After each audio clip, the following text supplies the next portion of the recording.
Hello, this is Adam Feinberg, and you are listening to Harlem Stories. Welcome, welcome, welcome. Today we've got a great episode. Uh, Most people are just shocked when they find out that Upper Manhattan, the Fort George section of Washington Heights, actually had an amusement park that's been lost to history that actually rivaled or came at least close to Coney Island, believe it or not. So today we're going to talk about the Fort George Lost Amusement Park. So just a little housekeeping before we get started. This is a bi-weekly podcast. We talk about Harlem, Upper Manhattan, Washington Heights, Hamilton Heights, all the neighborhoods that, are basically north of 96th Street. So what we talk about in this podcast, we talk about things like, the architecture, the history, the stories, the people of Upper Manhattan, anything that might be of interest. And I think today's topic is one of those that is really interesting. It's the Fort George Lost Amusement Park. It was dubbed Harlem's Coney Island, and it was a giant amusement park. It was more than 100 years ago in the northeastern portion of Washington Heights. And what's part of Highbridge Park today was the Fort George Amusement Park. Wait a minute. Harlem's Coney Island, located in northern Washington Heights? Well, the neighborhood borders weren't defined as they are today or as disputed. It was located on Amsterdam Avenue between 190th and 192nd Street, overlooking the Harlem River. It opened in 1895. And well prior to the opening of the amusement park, George Washington fought the British in this location. It was a true rival to Brooklyn's Coney Island, fully appointed with multiple roller coasters, Ferris wheels, a skating rink, a music hall, a casino. Yes, you heard me that right. A casino and a hotel, the Fort George Hotel and Casino. Remember, this was an area that was being built up quickly in 1895, but was still considered outside the main city area. Now, that said, even though it was outside the main city area, the amusement park was at the end of the 3rd Avenue trolley, which connected the Bronx and Manhattan. The trolley provided an easy way to travel to the park. Now, the park already existed, and there were two brothers, Joseph and Nicholas Shenik, recent Russian immigrants. They visited the park in 1905, and they were really impressed by the crowd size. So what they decided to do is they saw opportunity here, and ultimately they decided to open a beer concession stand known as the Old Barrel. It was a little narrow at 15 feet wide, but it was a little deeper, 25 feet long. So, not a huge bar, by any methods or measures, but ultimately this was enough to get them started in real business here in the U.S. Since they had come over not too long prior. It was here that they met with Marcus Lowe, and you might know that name is, he was founder of the Lowe's movie theater chain. Marcus was similarly impressed with the traffic in the park, and they ultimately met at some point and wound up forming a business partnership in 1906, adding several rides and a vaudeville stage along the Fort George station, and called it Paradise Park. At this point in time, Marcus Lowe owned and operated some penny arcades. He owned some Nickelodeon parlors and several theaters. Now, they weren't grand at this point, but this is where he was building his reputation and his name. But it was at this point that the Fort George Amusement Park and the adjacent Paradise Park had a total of 3 roller coasters, 2 Ferris wheels, 9 saloons, 5 shooting galleries, a Coney Island-style sideshows, a horse racing track, which ultimately that horse racing track also became a racing track for cars at a later point, and ultimately part of the highway now today as we know it. But all this stuff. It also had a tunnel boat ride, a toboggan slide, hotels, a casino, 2 music halls, the Trocadero on 190th Street, and the other one was the Star on 192nd Street. They even had a mini railroad as a ride, the Fort George Scenic Railroad, which offered spectacular views, and which is not exactly surprising given it's located near the highest point in the city. You're right over the East River over there. The island is also pretty narrow at that point, so you should have been able to see the Hudson River as well. But included in all of this, in this little micro neighborhood of entertainment, there was also a restaurant with its own dedicated ice cream shop, and there were a lot of other different places to eat and drink as well. So, this is kind of surprising. There are some great pictures at the Museum of the City of New York that can be found in East Harlem, or you can find some of these pictures online at the Museum of the City of New York as well. So there is at least some awesome pictures of these areas. By 1910, the park remained a popular destination, but the local residents are really starting to have enough of what's going on, and they ultimately started a petition for it to close due to the noise, the drunk partygoers, and petty crime that was happening. But I guess the Chenecks saw the writing on the wall and sold Paradise Park. They ultimately wound up borrowing some money from their business partner, Lowe, and they bought another nearby amusement park in Cliffside Park, New Jersey, and they called it the Palisades Amusement Park, which operated from 1898 until 1971, and it was one of the most visited amusement parks in the nation until it closed.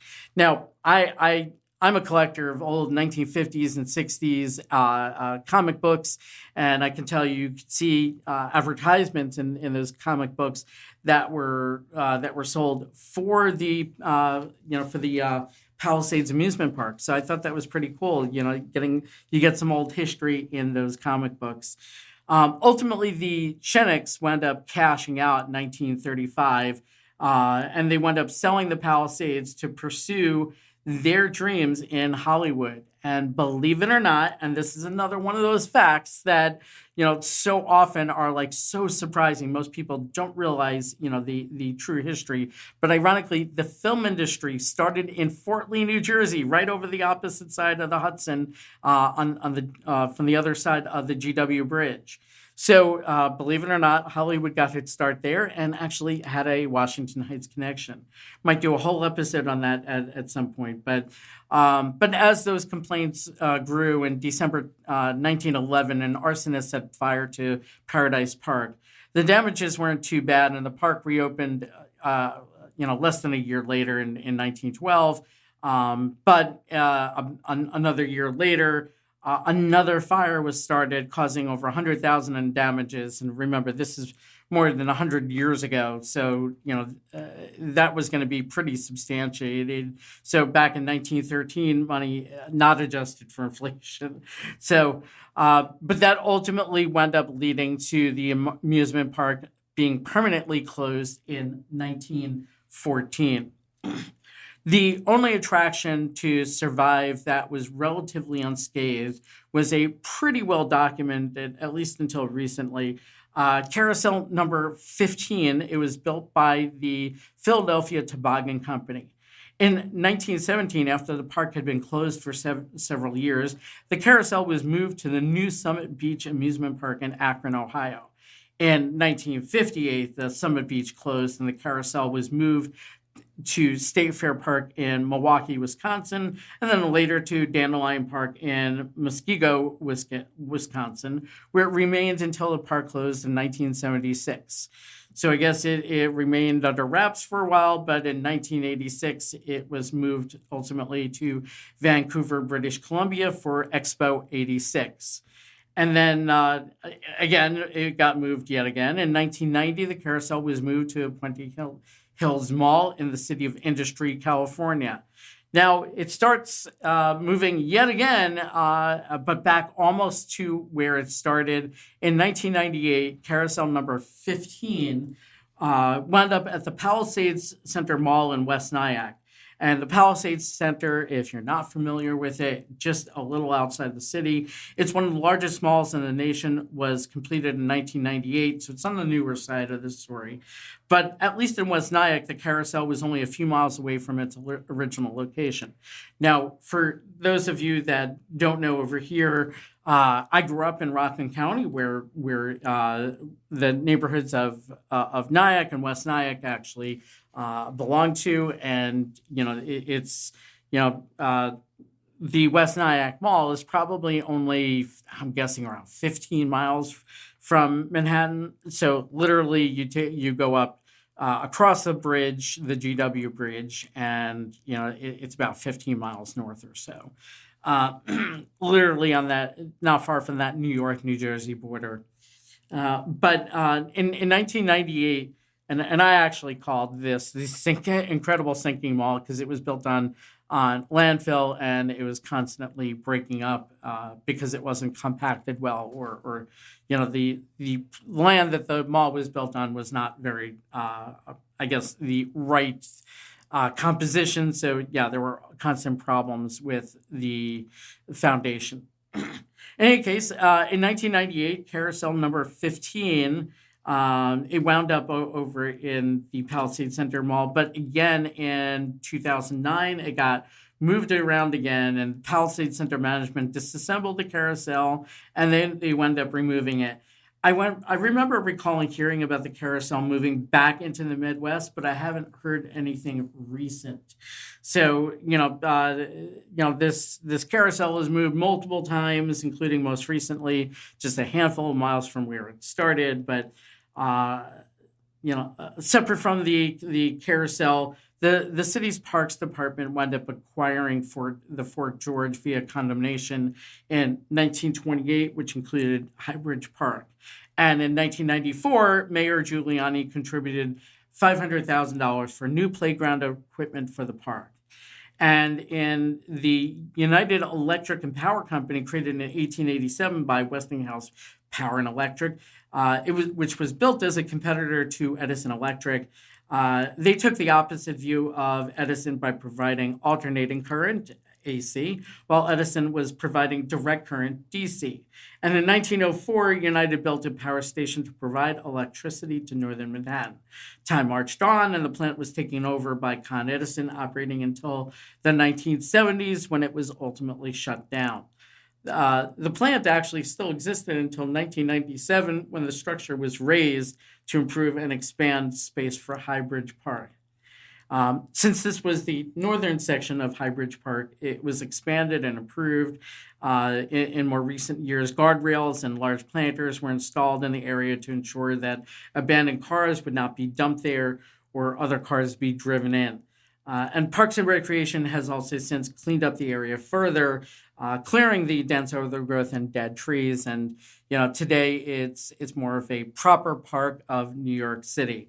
So amazingly enough, New York City had, or Upper Manhattan had, its own amusement park that rivaled Coney Island. And, I certainly think that is one of those fun stories that we like to cover in Harlem Stories, and just a good sampling of what we bring to the news community, the broadcasting community.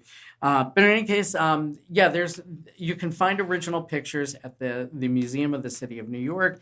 And it's pretty cool to kind of see that from 100 years ago. And so many people aren't even remotely aware of this amusement park. But again, I want to thank you for joining us for Harlem Stories, and come back for more. We hope to hear from you, your feedback, and feel free to add any information that we might not know. So please reach out to us. I could be reached at Adam Feinberg. It's going to be, my email address is afeinberg, AFEIN as in Nancy, BERG @elegran.com.